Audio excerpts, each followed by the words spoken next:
saa su ngeen ni wërati xibaar bu wóor gaaw ñu saytu ko ba mu leer jëm si wàllub yoonu murit ak lépp luy actualité yi rawat na lu jëm si njabootu Serigne Darou Assane Ndiaye gaaw leen gaaw ngeen abonné si Darou Ndiaye TV mooy seen chaîne de référence di leen di indil ay xibaar yu gën yi ngeen itteewu Darou Ndiaye TV di leen toppal lépp luy information 24 heures sur 24 gaaw leen gaaw abonné bés cloche bi su ko defee ngeen doon membre di am lépp saa su nekk fii si Darou Ndiaye TV.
gannaaw bi ñu sant yàlla julli ci Yonent bi sant Serigne Touba mi ñu yaakaar ñaanal Serigne Khadim Mohamed suñu wasila mu yàgg fi loolu te wér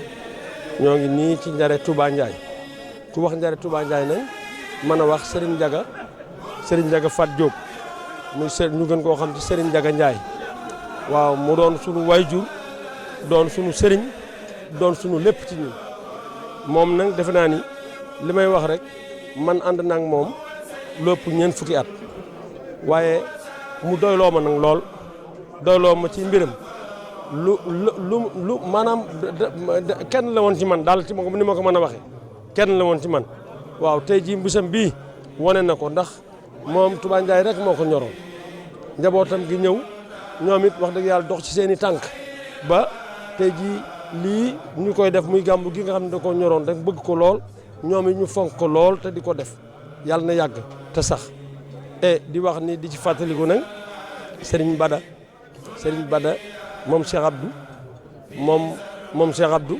moom sëñ Darou Assane moom sëñ Abdou Fatim Mbaalo moom sëñ Darou Assane moom it wax dëgg yàlla moom ci keppaaruk Serigne bi la nekkoon xëy na yàllaa ñëw kub dogalam rek waaye wax dëgg yàlla moom it ci keppaaruk Serigne bi la nekkoon ànd ak Serigne bi di liggéey te loolu lu ma fekkee la waajuram moo ko jëloon teg ko ci loxo Serigne bi mu nekk ci moom waaw kon ñu wax ni moom ku baax la woon ku bari woon xam-xam la woon ku bari woon yërmande woon ku mën a uuf njaboot la woon ku bëggoon njare la woon te it nag fii ci Touba Ndiaye boo fi duggee li ngay commencé ci buntu ba ngay ñëw ci biir dëkk bi loo fi gis rek kenn defu ko ci bokk ko kenn lépp moo ko def moo fi def école bi ñu ci jàng muy fay maître yi ñu jàng la mu ñëw tax a jumaa ji jóge fi defar mbaar mi pour njàng mi wàññeeku ñëw defar kër gi boo jaaree nii dispensaire bi mu defar ko di fay kii faj tund bi yëpp ñu fi nekk di faj mu gas forage ci gannaaw pour waa tund bi yëpp ndax moom musula def loo xam ne moom rek la doon def da doon def di defaaleel waa tund bi boole ceeg ku feebar jóge booru Touba Ndiaye ak dëkk yi ko wër wàcc lu ko boo ñëwee mu jël la uuf la la war ci yow ci wàllu ordonnance ak faj da koy def ba pare dugalaat la oto nga dellu si waat Touba Ndiaye kon yàlla nañ ko yàlla fayal wax dëgg yàlla nun moom lañu xam moom lañu am amuñu keneen ku dul moom